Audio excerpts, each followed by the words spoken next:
तो बच्चों आज स्वागत करते हैं हम लेक्चर 2 ट्वेल्थ मैथ्स के ऑनलाइन कोर्स में। और आज हम शुरू कर रहे हैं आपका चैप्टर एनसीईआरटी का मैट्रिसेस चैप्टर है ये।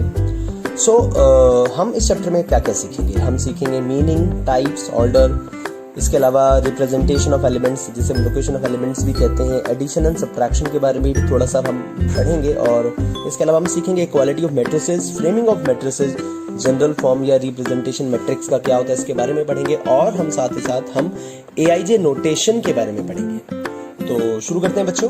सबसे पहले मैं आपको बता दूं, matrix is a singular word and matrices is the plural word of matrix. Okay, हमें ये समझना होगा कि आखिर ये मैट्रिक्स होता क्या है। अच्छा, आपने सभी ने हॉलीवुड की एक मूवी जरूर देखी होगी। क्या था उस मूवी का नाम? मैट्रिक्स मूवी है ना, 3 पार्ट्स में आई थी। मैट्रिक्स रीलोडेड है ना, इस तरह से करके मूवी आई थी। तो आपने अगर उसका हिंदी वर्जन देखा होगा तो उसमें आपको समझ में आया होगा कि मैट्रिक्स को वो बार बार मायाजाल बुला रहे थे, है ना। असल में क्या मैट्रिक्स का मतलब ये मायाजाल होता है? नहीं। मैट्रिक्स क्या है इस हम छोटे से एग्जाम्पल से समझते हैं। मान लें कि आप 12th के साइंस की क्लास के स्टूडेंट हैं, बहुत सारे आप में से 12th साइंस के स्टूडेंट्स हैं भी। अभी हम कॉमर्स का एग्जाम्पल नहीं ले रहे, अभी हम सिर्फ साइंस का एग्जाम्पल ले रहे हैं। मान लीजिए आप 12th साइंस के स्टूडेंट्स हैं और 2 स्टूडेंट्स हैं। मैं एक स्टेटमेंट में लिख रहा हूं, आप इसको समझने की कोशिश करें, अंडरस्टैंड करने की कोशिश करें। इससे आपको मैट्रिक्स का कॉन्सेप्ट ज्यादा अच्छे से क्लियर हो पाएगा। एक स्टेटमेंट है ये, मान लीजिए Chetan and Ravi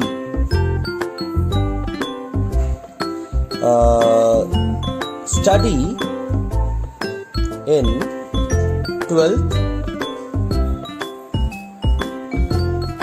science class। Chetan और रवि 2 बच्चे हैं जो 12th की साइंस की क्लास में पढ़ते हैं, ठीक है। They secured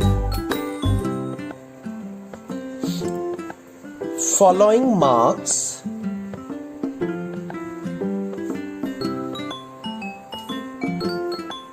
in physics, chemistry and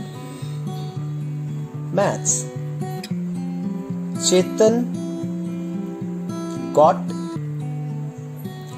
60, 70 and 80 out of 100 and Ravi got 45, 55 and 65 out of 100 respectively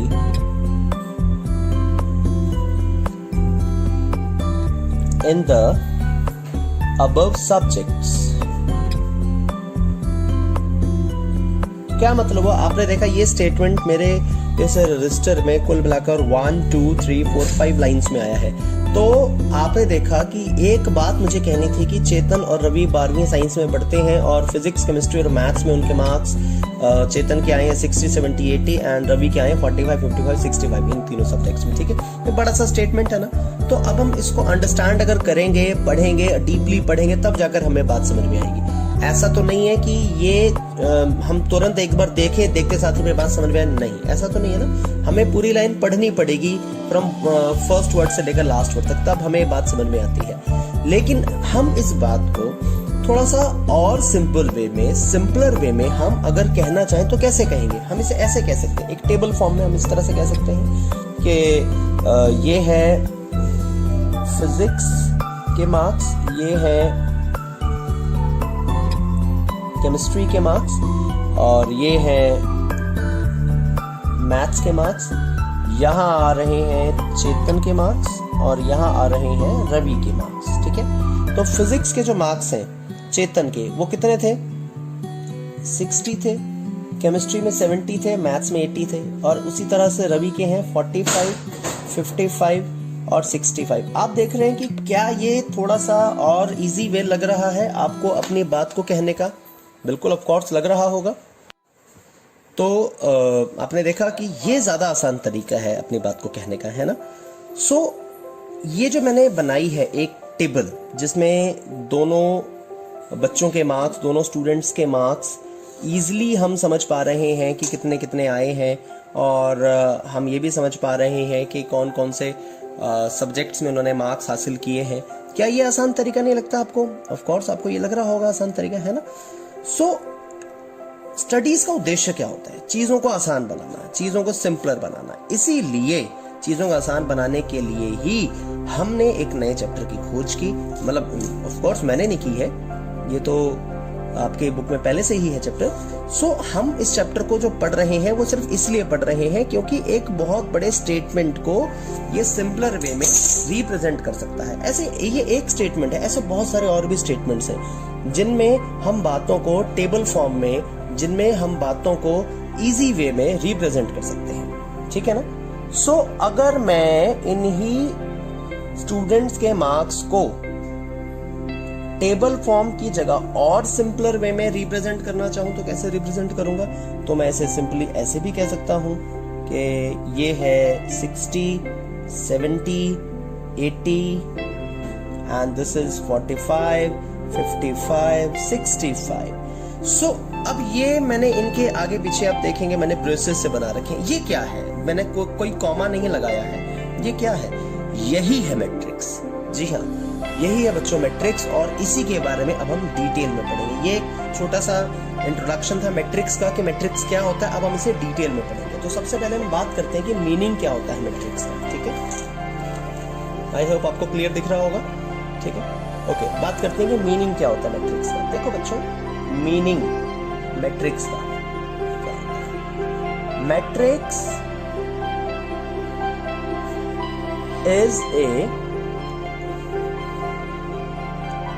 is an ordered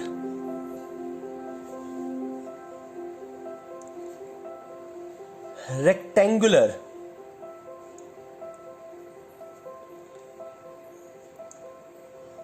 arrangement of elements or entries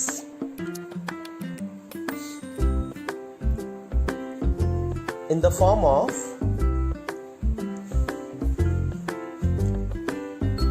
rows and columns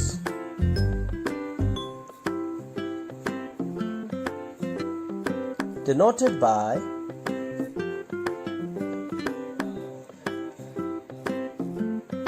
capital letters only. Matrix क्या है? एक ordered rectangular arrangement है elements का या entries का in the form of rows and columns. Rows and columns की form में होता है, और इसको हम कैपिटल लेटर्स से डिनोट करते हैं। यहाँ ये जो एलिमेंट्स हैं, यहाँ ये जो एंट्रीज हैं, ये क्या क्या हो सकती हैं? एलिमेंट्स और entries can be any number, function,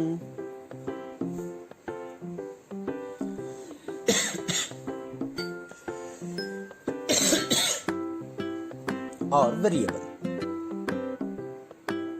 कुछ भी हो सकता है, मतलब रियल नंबर्स भी हो सकते हैं, इमेजिनरी नंबर्स भी हो सकते हैं, इट मींस कॉम्प्लेक्स नंबर्स भी हो सकते हैं, कुछ भी हो सकता है। ठीक है, सो एक एग्जांपल लेते हैं। जैसे ये मैंने एक मैट्रिक्स बनाया, इसमें मैंने लिखा 1 2 3 4 5 6। मैंने इसमें 6 एलिमेंट्स रखे। ये एक मैंने मैट्रिक्स बनाया। अच्छा, ये बात हमेशा याद रखेंगे बच्चे आपके, ए मैंने जो लिखा है कैपिटल लिखा है तो मैट्रिक्स हमेशा कैपिटल लेटर से ही डिनोट किया जाता है। ठीक है, ओके। अच्छा, अब यहाँ पर आप ये देख सकते हैं कि ये जो लाइन है ये एक हॉरिजॉन्टल लाइन है ना? हॉरिजॉन्टल यानी आड़ी रेखा है। ये जो हॉरिजॉन्टल लाइन है इसको हम क्या कहते हैं? इसको हम कहते हैं रॉ। ठीक है, और ये जो लाइन है ये है ना, दिख रही है आपको 3 लाइंस, 1 4 की ऐसे है, 2 5 है, 3 6 है। इनको हम क्या कहते हैं? Vertical lines. ठीक है, ये जो वर्टिकल लाइंस होती हैं इनको हम क्या कहते हैं? इनको हम कहते हैं कॉलम्स। ठीक है, यानी हॉरिजॉन्टल लाइंस जो आड़ी रेखाएं हैं वो तो है रॉज, और जो वर्टिकल लाइंस हैं वो हैं इसमें, जो सीधी खड़ी रेखाएं हैं वो हैं वर्टिकल लाइंस यानी कि कॉलम्स, और इन्हीं से हमारा मिलकर बनता है ऑर्डर।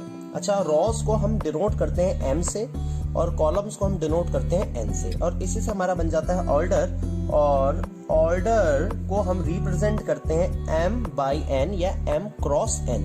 जब भी याद रखेंगे बच्चों आप, जब भी हम ऑर्डर लिखते हैं तो पहले हमेशा एम ही लिखेंगे, पहले हमेशा रॉ ही लिखेंगे, उसके बाद हम कॉलम लिखेंगे।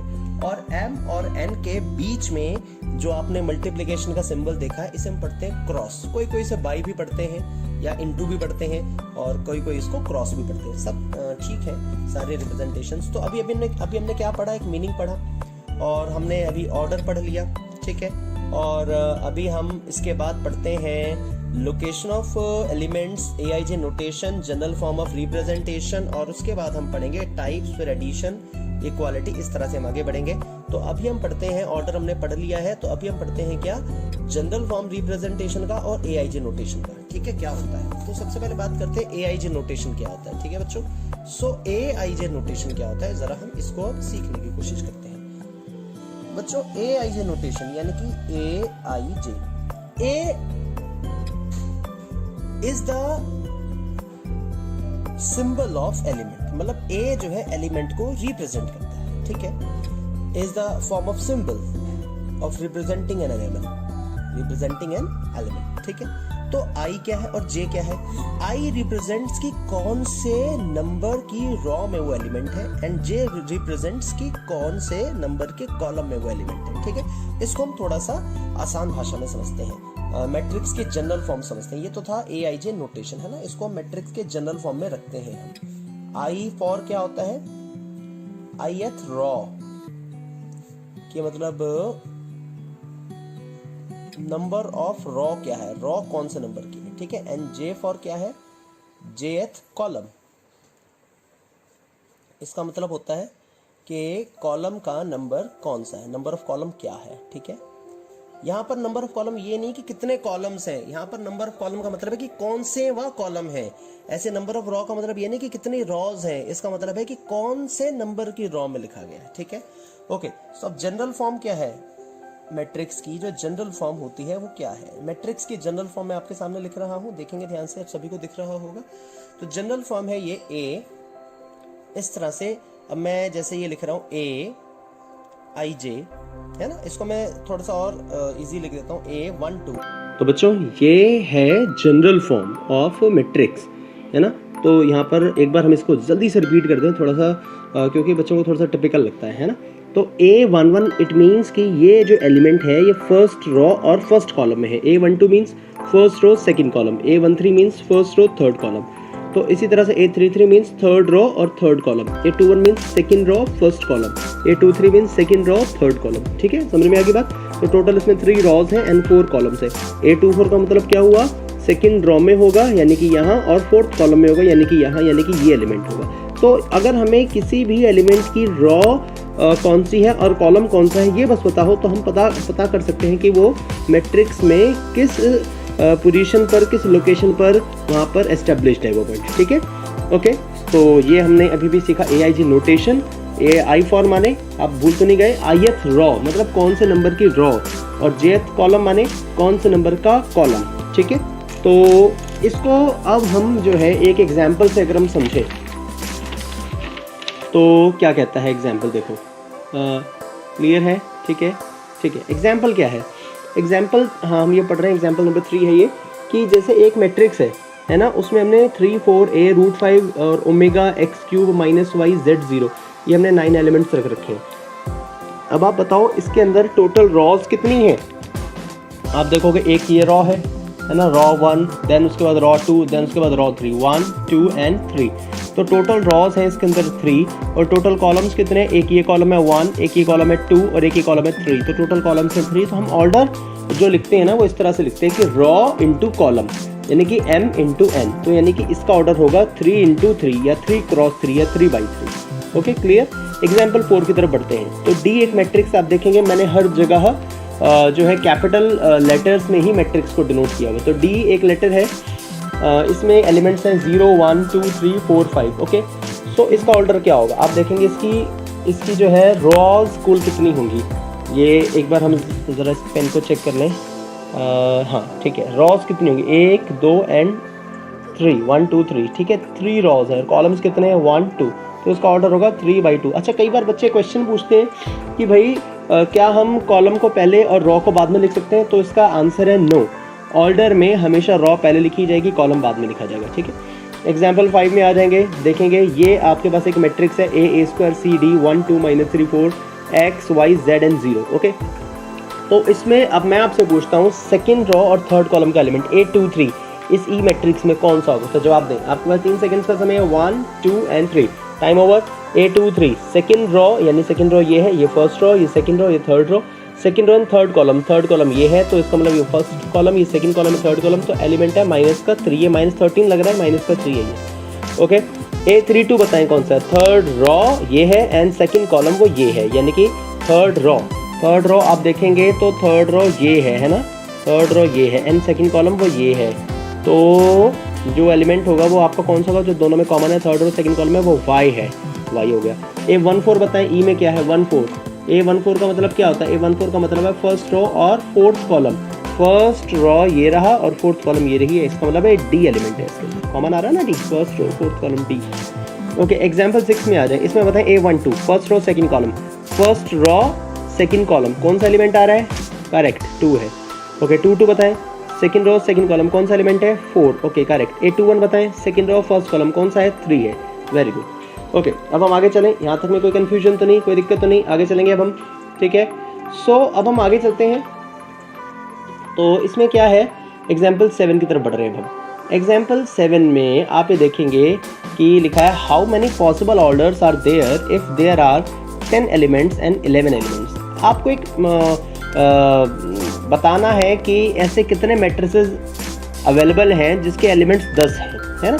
तो आप बस ये देख लेंगे कि भाई उनके पॉसिबल ऑर्डर्स क्या क्या बनते हैं, ठीक है। सो जैसे मान लीजिए कि ये हम इसका सॉल्यूशन कर रहे हैं, मान लीजिए टोटल एलिमेंट्स कितने हैं, टोटल एलिमेंट्स है ना, टोटल एलिमेंट्स कुल कितने हैं, टोटल एलिमेंट्स हैं 10। अब टोटल एलिमेंट्स क्योंकि 10 है, ठीक है, तो पॉसिबल ऑर्डर्स क्या क्या हो सकते हैं, पॉसिबल ऑर्डर्स का मतलब है वो सारे क्या कहते हैं सिचुएशंस, वो सारे कॉम्बिनेशंस जिसमें 2 डिजिट्स की मल्टीप्लाई करके 10 आ जाए। तो आप बता सकते हैं एक होगा 1/10, ठीक है, एक क्या होगा 10/1, ठीक है, एक क्या होगा 2/5, एक क्या होगा 5/2। इसके अलावा और कुछ बनता है जिसमें 10 आ जाए मल्टीप्लाई करके, नहीं बनता। तो ये क्या है 1/10 का क्या मतलब है, इसका मतलब है कि 1 रॉ और 10 कॉलम्स वाला बन सकता है, या फिर 10 रॉज और 1 कॉलम वाला बन सकता है मैट्रिक्स, या फिर 2 रॉज एंड 5 कॉलम्स वाला बन सकता है, या फिर 5 रॉज और 2 कॉलम्स वाला मैट्रिक्स बन सकता है, ओके ओके। अगर 11 एलिमेंट्स हैं तो क्या करेंगे, टोटल एलिमेंट्स कुल कितने हैं, टोटल एलिमेंट्स 11 है, ठीक है, टोटल एलिमेंट्स 11 है। तो पॉसिबल ऑर्डर्स क्या क्या बन जाएगा फिर इसका, पॉसिबल ऑर्डर्स, इसके पॉसिबल ऑर्डर्स में हम ये देखेंगे, ये बन जाएगा पॉसिबल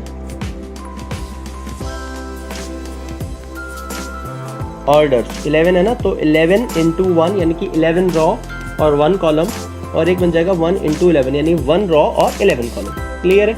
अब हम नेक्स्ट टॉपिक पर आते हैं, equality of matrices. Equality of matrices का मतलब ये होता है कि कौन सी 2 मैट्रिक्स आपस में इक्वल होंगी। तो इसकी कंडीशन है कि 2 matrices are equal if their orders are equal. पहली बात तो ये कि उनका ऑर्डर्स इक्वल हो, and corresponding elements are also equal, और साथ साथ जो उनके आमने सामने के एलिमेंट्स हैं, कॉरस्पॉन्डिंग एलिमेंट्स, जो मतलब अगर A21 का एक एलिमेंट A में है तो दूसरी तरफ का भी A21 का एलिमेंट है ना, तो 21 वाला सेकंड रो फर्स्ट कॉलम का एलिमेंट, तो उसका भी सेकंड रो फर्स्ट कॉलम का एलिमेंट, ये दोनों बराबर होना चाहिए।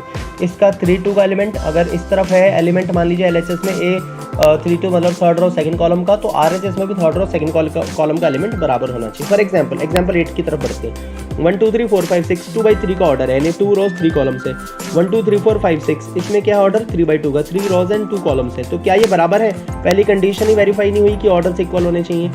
Orders are equal, orders are not equal, तो पहली कंडीशन ही जब इसकी पूरी नहीं हुई है तो हम कहेंगे कि इक्वल है नहीं, कॉरस्पॉन्डिंग एलिमेंट चेक करने की जरूरत नहीं। एग्जाम्पल 9 में आ जाओ, इसका ऑर्डर क्या है आप देख सकते हैं, बताएं मुझे क्या है, 2/3 है इसका, 2 रॉज एंड 3 कॉलम्स, और इसका ऑर्डर क्या है, ये भी 2/3 है, 2 रॉज 3 कॉलम्स। तो इसमें आप देखेंगे ऑर्डर्स तो बराबर है। अब एलिमेंट चेक कर लेते हैं, 2 2 ठीक है, 0 0 ठीक है, कॉरस्पॉन्डिंग एलिमेंट -1 ये भी ठीक है, 2 3 ये देखो ये गलत हो गया, ये 2 है और ये 3 है, ये बराबर नहीं है ना। अच्छा ये 3 है और ये 2 है, ये भी बराबर नहीं है। 4 4 तो ठीक है। तो इसका मतलब ये हो गया कि इसमें भी ये इक्वालिटी ऑफ मैट्रिसेस का रूल लागू नहीं हो गया, दोनों मैट्रिक्स इक्वल नहीं है। वजह क्या है इसके पीछे कि दो एलिमेंट्स जो है इसके अलग अलग हैं, जिस वजह से क्या है कि इक्वालिटी ऑफ मैट्रिसेस का रूल लागू यहाँ पर नहीं होगा। आगे बात समझ में? ओके, अब हम आगे बढ़ते हैं। तो बच्चों आगे है एग्जाम्पल नंबर 10। तो इक्वालिटी ऑफ मैट्रिसेस अगर आपको ऑलरेडी गिवन है कि भाई दो मैट्रिक्स इक्वल है, अगर आपको पहले से ही गिवन हो कि दो मैट्रिक्स इक्वल है, तो क्या कर सकते हैं हम, जैसे आपको बता दिया कि ये दो मैट्रिक्स इक्वल है, तो आप चेक करेंगे अच्छे से कि क्या उनमें कोई सा एलिमेंट जो है वो अलग तो नहीं है। अगर कोई सा भी एलिमेंट इक्वल हो गया, अलग हो गया, तो आप ये कहेंगे कि दोनों मैट्रिक्स इक्वल नहीं है। जैसे फॉर एग्जांपल मान लीजिए ये A बराबर A, ये B बराबर B, C बराबर C, D बराबर D, और दोनों का ऑर्डर क्या है, 2/2 का ही ऑर्डर है। तो क्योंकि दोनों का ऑर्डर 2/2 का, इसलिए हम कहेंगे कि दोनों मैट्रिसेस आर इक्वल। अच्छा एग्जाम्पल 11 पे आ जाओ। अब आप देखेंगे इसमें क्या ये गिवन है कि भाई ये दोनों मैट्रिसेस इक्वल है। अब आपको इसमें कहा जाता है कि x और y की वैल्यू बताओ। ऐसे क्वेश्चंस भी आते हैं जिसमें आपको दो मैट्रिसेस दे दी जाएंगी कि वो इक्वल है और आप उसमें मिसिंग वैल्यूज फाइंड आउट करें। तो हम मिसिंग वैल्यूज कैसे फाइंड आउट करेंगे, तो हम लिख सकते हैं इसमें ऐसे, यहाँ पर सोल्यूशन क्या है, by the law of equality of matrices.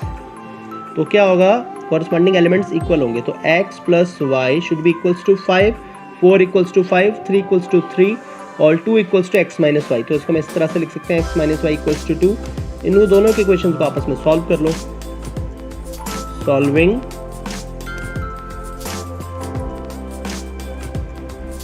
Both equations, ठीक है। अब आप सॉल्व करोगे आपस में, तो आप प्लस करेंगे तो y से y कट जाएगा, एक प्लस का एक माइनस का है, ठीक है।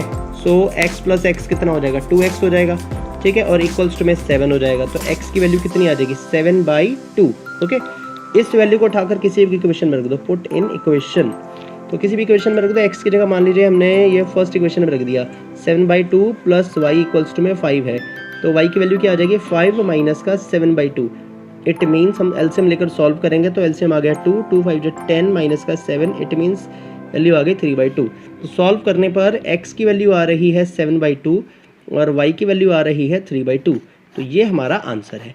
इस तरह से हम इसी के जैसे और भी क्वेश्चंस कर सकते हैं। इसमें तो 4 एलिमेंट्स थे और 2 की मिसिंग वैल्यूज़ थी जो हमें निकालनी थी। तो ऐसे भी क्वेश्चंस आ सकते हैं जिसमें 6 एलिमेंट्स हों और कोई से 4 वेरिएबल्स के निकालनी हो, कुछ भी हो सकता है, किसी भी तरह के क्वेश्चन भी बन सकते हैं।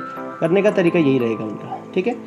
अब आ जाओ, उसमें एक क्वेश्चन कहा गया है कि प्रिपेयर अ 2/2 मैट्रिक्स। एक आपको 2/2 का मैट्रिक्स बनाना है और ये ऐसा बनाना है कि जिसमें aij जो है ना आपका, वो क्या रहेगा, aij रहेगा i प्लस j का होल स्क्वायर और अपॉन में 2। ये 2/2 का मैट्रिक्स का क्या मतलब होता है, तो चलो एक बार इसको करके देखते हैं, ठीक है।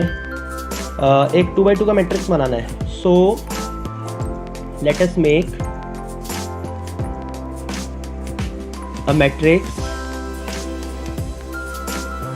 A of order 2/2। हम 2/2 का एक मैट्रिक्स बना रहे हैं। सो लेट कर लो A 2/2 का बना रहे हैं, तो आपको पता है 2 रॉज होंगी, 2 कॉलम्स होंगे। अब आपको 2/2 का जो मैट्रिक्स बनाना है, तो इन सारे के सारे जो है एलिमेंट्स है ना, इनको कुछ नाम दे दो, यानी इनको कुछ नोटेशन दे दो। तो मैं नोटेशन इनको ऐसे दे देता हूँ, A, क्योंकि 2/2 का है ना, तो सबको सेम तो नहीं दिया जा सकता, 2 रोज एंड 2 कॉलम्स है, सबको सेम तो नहीं दिया जा सकता। ये कौन सी जगह पर आता है, A11 first row first column में आ रहा है, ये 1 2 फर्स्ट रो सेकंड कॉलम में आ रहा है, ये 2 1 सेकंड रो फर्स्ट कॉलम में आ रहा है, और ये 2 2 सेकंड रो सेकंड कॉलम में आ रहा है। तो अब ठीक है, करेक्ट है। अब क्या है कि इसने ये कहा हुआ है कि जो aij है ना, उसका फॉर्मूला है i प्लस j का होल स्क्वायर एंड अपॉन में 2। तो आप a11 कैसे निकालेंगे, a11 ऐसे निकालेंगे, 1 प्लस 1 का होल स्क्वायर एंड अपॉन में 2, यानी 2 का स्क्वायर 4, 4/2, इसका मतलब ये 2 आ गया। a12 कैसे निकालेंगे, a12 ये i है ये j है, तो 1 प्लस 2 का होल स्क्वायर एंड अपॉन में 2, यानी कि आ जाएगा 3 का स्क्वायर 9/2। और इसी तरह से आप a21 कैसे निकालेंगे, 2 प्लस 1 का होल स्क्वायर एंड अपॉन में 2, दिस इज ऑल्सो 9/2। एंड उसके बाद आप निकालेंगे a22, तो ये आ जाएगा 2 प्लस 2 का होल स्क्वायर एंड बाई 2, तो यानी कि आपका 4 का स्क्वायर 16/2, ये आ गया आपका 8। तो इस तरह से अब आप ये जो वैल्यूज़ निकाली हैं आपने, इनको आप मैट्रिक्स में रख दो। A11 की जगह A11 की वैल्यू 2, और उसके बाद A12 की जगह A12 की वैल्यू 9/2, देन उसके बाद आपकी वैल्यू आ गई फिर से 9/2, और इसके बाद आ गई आपकी 8। ठीक है, तो इस तरह से हमारा A मैट्रिक्स हमने फ्रेम कर लिया है ना। अब आप कोई सा भी किसी भी प्रकार का किसी भी ऑर्डर का मैट्रिक्स बना सकते हैं। पहले आपको नोटेशन में मैट्रिक्स को लिखना है, देन उसके बाद आपने फॉर्मूला लगाकर हर एक एलिमेंट की वैल्यू आपने निकाल लेनी है। ठीक है, आगे बस समझ में। ठीक है, अब हम बात करते हैं टाइप्स ऑफ मैट्रिसेस की। सो टाइप्स ऑफ मैट्रिसेस कितने प्रकार के होते हैं? तो सबसे पहला मैट्रिक्स है रॉ मैट्रिक्स। ठीक है, रॉ मैट्रिक्स कैसा होता है? रॉ मैट्रिक्स में क्या होता है, एक सिंगल रॉ होती है।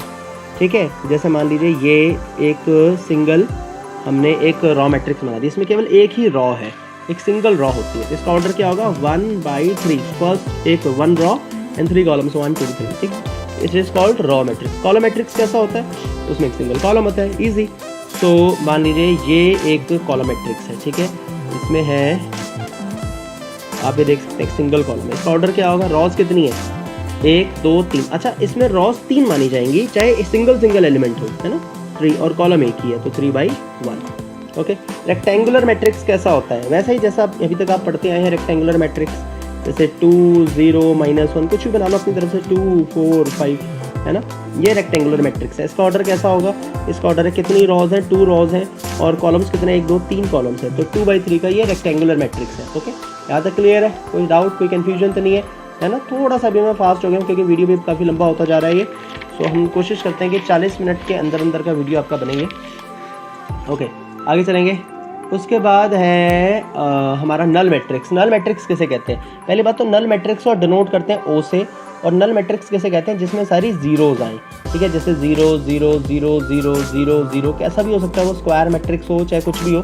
अच्छा, स्क्वायर मैट्रिक्स आपको पता नहीं है, अब स्क्वायर मैट्रिक्स हमारा नेक्स्ट है।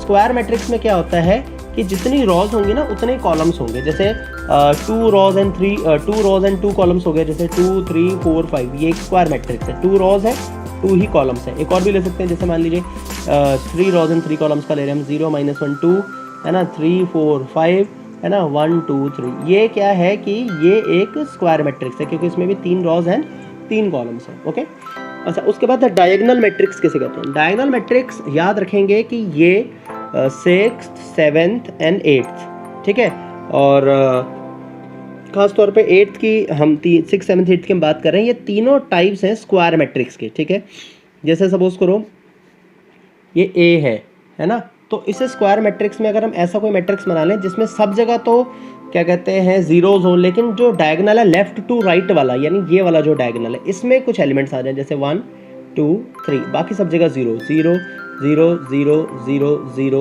0। ये क्या है? ये हमारा डायगोनल मैट्रिक्स है। सब जगह 0 होती है, बस एक डायगोनल जो होता है ना, इस पे कुछ ना कुछ आपको एलिमेंट्स मिलेंगे 0 के अलावा।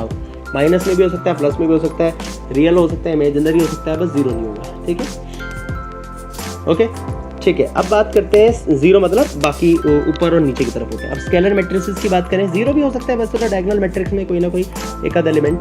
तो अब हम बात करते हैं स्केलर मैट्रिक्स में, लेकिन पूरा कंप्लीटली जीरोज नहीं होगा, क्योंकि पूरा कंप्लीटली जीरोज हो जाएगा तो देन फिर वो नल मैट्रिक्स में कन्वर्ट हो जाएगा। तो अब हम बात करते हैं स्केलर मैट्रिक्स की। स्केलर मैट्रिक्स में क्या है? स्केलर मैट्रिक्स में आपका ये जो डायगोनल है ना, इस पर कोई भी सिंगल एलिमेंट रहेगा, 2 0 0, ठीक है, 0 2 0 और 0 0 2, कोई भी एलिमेंट रहेगा लेकिन सिंगल एक ही सेम एलिमेंट रहेगा, वो आपका स्केलर मैट्रिक्स है। ठीक है, अब आइडेंटिटी मैट्रिक्स की बात करते हैं। आइडेंटिटी मैट्रिक्स में भी आपका डायगोनल पर सेम एलिमेंट रहेगा, लेकिन वो केवल 1 ही रहेगा। ओके, तो जैसे ये एक आइडेंटिटी मैट्रिक्स है। अच्छा, आइडेंटिटी मैट्रिक्स को हमेशा आई से ही रिप्रेजेंट करते हैं। अच्छा, आइडेंटिटी मैट्रिक्स के साथ एक बात और है कि जितना ऑर्डर हो ना उसी को लिख देते हैं। जैसे I3 है, इसका मतलब होता है कि ये 3/3 ऑर्डर वाला क्या कहते हैं आइडेंटिटी मैट्रिक्स है। ठीक है, अच्छा, एक और हम बना सकते हैं, I2 भी बना सकते हैं, जैसे 1 0 0 1, है ना। तो ये क्या है? 2/2 ऑर्डर वाला एक आइडेंटिटी मैट्रिक्स है। फाइन, समझ में आ गई बात? तो 1/1 का भी हो सकता है, 2/2 का भी हो सकता है, 3/3 का भी हो सकता है, 4/4 का भी हो सकता है, लेकिन आपके कोर्स में 4/4 नहीं है। ओके, अब हम बात करते हैं upper triangular matrix. Upper triangular matrix में क्या होता है कि नीचे सारे जीरोज होते हैं, लेकिन ऊपर जो है ना एलिमेंट से एक ट्रायंगल सा बन जाता है, जैसे 1 2 3, ठीक है, और उसके बाद आपका एक ट्रायंगल सा बन रहा है 0 4, ठीक है, और आपका 5, ठीक है, और आपका ये 6 और 0 और 0। अब आप देखेंगे यहाँ एक ट्राइंगल सा बन रहा है ना, तो ये है upper triangular matrix. Lower triangular matrix में वो ट्राइंगल नीचे की तरफ बन रहा होता है, बस सिंपल है। जैसे कि आपका 1 2 3, ठीक है, 4 5 6 और ऊपर की तरफ क्या होंगे, 0 होंगे। अब देखो नीचे एक ट्राइंगल सा बन रहा है ना ट्राइंगल, ठीक है। सो ये है आपका लोअर ट्राइंगुलर मैट्रिक्स। आगे बात करते हैं एडिशन एंड सब्ट्रैक्शन। बस हमने यही पढ़ना है, आज की क्लास का हमारा आखिरी टॉपिक है addition and subtraction. Okay, so addition and subtraction के बारे में हम बात कर रहे हैं। तो क्या है एडिशन एंड सब्ट्रैक्शन? देखो, जैसे हम नंबर्स को प्लस करते हैं ना, 4 + 5 9 + 8, या x में x को प्लस करते हैं, 2 में 3 को प्लस करते हैं, है ना। तो उसी तरह से मैट्रिक्स में भी मैट्रिक्स को प्लस किया जा सकता है या माइनस किया जा सकता है। तो हमने ये सीखना है कि मैट्रिक्स में मैट्रिक्स कैसे प्लस होती है, ओके, मैट्रिक्स में मैट्रिक्स कैसे सब्ट्रैक्ट होती है, क्या ये नंबर्स की तरह होती है। तो मैं आपको बताना चाहता हूँ कि ये मुश्किल नहीं है, आसान होता है मैट्रिक्स में मैट्रिक्स का एडिशन एंड सब्ट्रैक्शन। सीखते कैसे? जैसे A एक मैट्रिक्स है 1 2 3 4 5 6, इसका ऑर्डर है 2/3 का, यानी 2 rows and 3 columns। B एक मैट्रिक्स है, इसका ऑर्डर है 1 2 3 rows and 2 columns 3/2 का। तो क्या हम A में B जोड़ सकते हैं? तो याद रखेंगे कि मैट्रिक्स की कंडीशन है और वो कंडीशन पूरी होनी चाहिए, और वो कंडीशन क्या है? One condition must be satisfied for addition and subtraction of matrices. और वो कंडीशन क्या है? Order should be same for both matrices. दोनों मैट्रिक्स तभी जुड़ेंगी जब दोनों मैट्रिक्स का ऑर्डर सेम हो। आप देखेंगे इसका ऑर्डर है 2/3, इसका ऑर्डर है 3/3, तो ये जुड़ ही नहीं सकती। ऐसे मैट्रिसेस जिनका ऑर्डर सेम ना हो कभी भी जोड़ी नहीं जा सकती। ओके, एग्जाम्पल ले लेते हैं, एग्जाम्पल 13। जैसे A है 1 2 3 0 -1 2, B है 0 -1 2 3 4 5। आप देख सकते हैं इसका ऑर्डर क्या है, 2/3 का है। इसका ऑर्डर क्या है, B का, ये भी 2/3 का है। तो जोड़ सकते हैं, जोड़ देते हैं A + B। जोड़ना कैसे? कॉरस्पॉन्डिंग एलिमेंट में कॉरस्पॉन्डिंग एलिमेंट ही जुड़ेगा। जैसे कि आप देखेंगे 1 में 0 जुड़ेगा, 1 + 0, 2 में -1 जुड़ेगा तो आपका आ जाएगा 2 + -1, 3 में +2 जुड़ेगा, 3 + 2। अच्छा, बीच में अगर कोई माइनस का एलिमेंट है तो वो भी जुड़ेगा ही, ठीक है। बाकी बोर्ड मास के रूल के अकॉर्डिंग वो चाहे माइनस हो जाए चाहे प्लस हो जाए, वो एक अलग बात हो गई है, लेकिन आपने अपनी तरफ से तो उसको जोड़ना ही है। 0 + 3 हो गया, -1 + 4 हो गया, 2 + 5 हो गया, है ना। तो उनको सॉल्व कर दो, 1 + 0 1, है ना, 2 + -1 तो आपका 1 आ जाएगा, 3 + 2 आपका 5 आ जाएगा, 0 + 3 आपका 3 आ जाएगा, 1 + 4 करेंगे तो 3 आ जाएगा, 2 + 5 आप करेंगे तो 7 आ जाएगा। तो घटा भी सकते हैं। A - B कैसे घटाएंगे? इसमें से ये वाला मैट्रिक्स हमने घटाना है तो कॉरस्पॉन्डिंग एलिमेंट्स को घटाना है। 1 - 0, है ना, 2 - -1, 3 - 2, 0 - 3, -1 - 4, 2 - 5। ओके, तो घटा देते हैं तो क्या आ जाएगा? 1 - 0 1, 2 + 1 यानी कि 3, 3 - 2 यानी कि 1, 0 - 3 - 3, -1 - 4 - 5, 2 - 5 - 3। आफ्टर एडिशन और सब्ट्रैक्शन ये बात याद रखेंगे कि ऑर्डर विल बी सेम। आप देखेंगे कि इसका ऑर्डर भी 2/3 था, इसका ऑर्डर भी 2/3 था, तो आंसर का ऑर्डर भी देखो 2/3 ही आया है। उसी तरह से जब माइनस कर रहे थे तो दोनों मैट्रिसेस A और B का ऑर्डर 2/3 था, तो आंसर का ऑर्डर भी 2/3 ही आएगा। तो ऑर्डर जो होता है मैट्रिक्स के कॉर्नर पे, राइट मोस्ट कॉर्नर पे आप जो है लिख सकते हैं। तो बात समझ में आ गई आपको? तो ये आज के हमारे लेक्चर 2 का टॉपिक था जो हमने ख़त्म किया। आज हमने क्या क्या किया है, हम एक बार ज़रा फटाफट से उसको रिवाइज कर लेते हैं। हमने आज की क्लास में क्या क्या किया है ना, एक बार देख लेते हैं। हमने पढ़ा मैट्रिक्स का मीनिंग, पढ़ लिया क्या हमने? पढ़ लिया जी। टाइप्स पढ़ लिए हमने, बिल्कुल पढ़ लिए। ऑर्डर पढ़ा, लोकेशन ऑफ एलिमेंट जिसे हम रिप्रेजेंटेशन भी कहते हैं वो भी हमने पढ़ा। एडिशन एंड सब्ट्रैक्शन हमने पढ़ा। इक्वालिटी ऑफ मैट्रिसेस हमने पढ़ा। फ्रेमिंग ऑफ मैट्रिसेस हमने पढ़ा। जनरल फॉर्म और रिप्रेजेंटेशन हमने पढ़ा, और AIJ नोटेशन हमने पढ़ा, है ना। सो अब हमारा ये लेक्चर 2 कंप्लीट हो गया है, ठीक है। इस लेक्चर 2 के बाद अब ज़रूरत है हमें इसकी प्रैक्टिस करने की, जो हमने टॉपिक्स पढ़े हैं। तो इसके लिए हम NCERT की एक्सरसाइजेस करेंगे। एक्सरसाइज आप देख सकते हैं कि लगभग 2 एक्सरसाइजेस हमने कवर कर दी हैं। तो अब ये 2 एक्सरसाइजेस की क्या होगी, प्रैक्टिस होगी, वो आपको नेक्स्ट वीडियो में मिलेगी। सो अभी के लिए हम आपसे विदा लेते हैं, और हमारा ये वीडियो भी ऑलमोस्ट 35 मिनट्स के अप्रॉक्सीमेट हो गया है। सो आज के लिए इतना ही करेंगे, और तब तक के लिए आप जो है इस लेक्चर में जो भी कुछ दिया गया था उसको अच्छी तरह से रिवाइज़ करें, उसको पढ़ें, अच्छी तरह से समझें, बार बार देखें इस वीडियो को। अगर आप बार बार देखेंगे तो एक तरह से आपका वो रिवाइज़ हो जाता है, और आपको जब रिवीजन मिल जाता है साथ के साथ ही, तो वो चीज़ परमानेंट लर्निंग में आ जाती है, ठीक है। सो नेक्स्ट वीडियो में हम आपको एक्सरसाइजेस देंगे, एंड देन उसके बाद फिर अगले वीडियो में फिर आगे के टॉपिक्स हम करेंगे, और इस तरह से मैट्रिक्स चैप्टर को खत्म करके फिर हम नेक्स्ट चैप्टर की तरफ बढ़ेंगे। तो आज के लिए बस इतना ही। आप सभी अपना ख्याल रखें, घर पे रहें, अपने पेरेंट्स की इज्जत करें, और आप सभी स्वस्थ रहें। धन्यवाद।